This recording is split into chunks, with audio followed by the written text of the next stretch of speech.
Alright, we're going to give this a try. This is going to be an update. This is the 15th, 16th January. Here's what I've been up to. I'm working on the ultimate imperial display. I'm starting to break it down and paint. This is a custom color called Battleship Gray. I'm trying. The white you see here is Kills, and that works really good on sealing particle board. Particle board sucks up paint like a sponge. Instead of putting 10 coats on it, this seals it. Now on the flat surfaces, like here, maybe 3 or 4 coats will work, but when you get to the edges and where it's been routed out, this works a lot better. I'm probably going to go ahead and just paint the edges.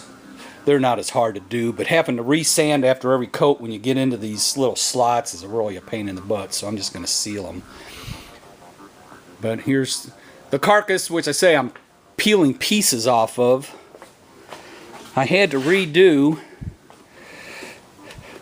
the elevator runs because they were made out of wooden dowel rods, and when I put it back together I discovered over the last 3 years they had warped.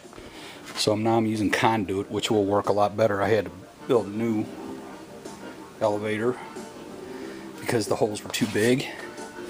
But the holes at the top and bottom, there's really not much you can do to. So I come up with I thought it was kind of ingenious using O-rings, rubber O-rings to fill in, and they seem to work pretty good.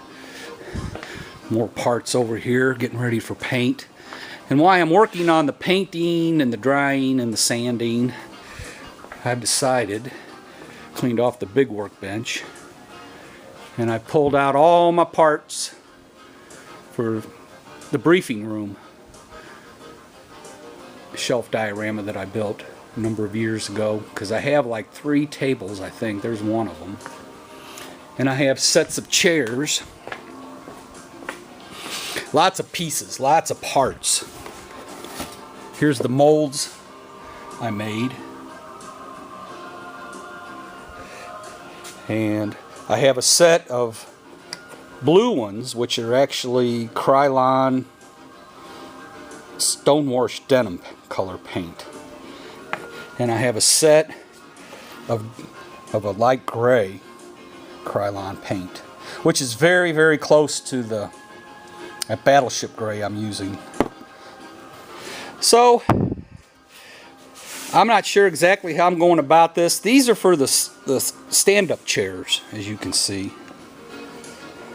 So you can, because all the figures in the set of figures for the briefing room, they don't sit. So I came up with these stand-up chairs, and to make them about the right size, I drill holes. I think it turned out quite well. So I'm going to make 2 of these.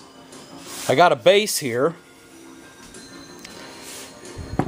I had actually drawn out a few years ago, and I just got done drilling the holes for it, but I got to decide now, dress it up a little bit. It's not going to be a shelf per se, but you could put it on a shelf if you use like metal brackets or something. But this is just going to be, I'm trying to simplify it so it's not going to be so stinking expensive. I'll put it up on, I'm going to start a store on eBay and I'll put them up on there. But there's only going to be 2 of these for now. I say a gray one and a blue one. And I'm going to come up with a little more dress up for the base. And I got my,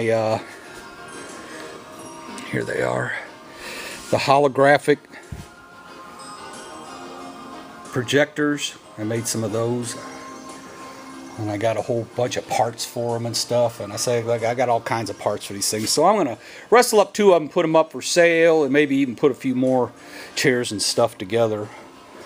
But that's what we're working on now. Everything's pretty cleaned up. I got the pickup truck out of here that I've been working on the last 3 years. And now we're going to get going on some of this stuff until it's time to go back to my time-and-a-half job over the summer.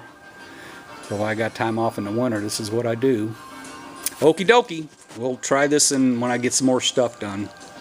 Out of here.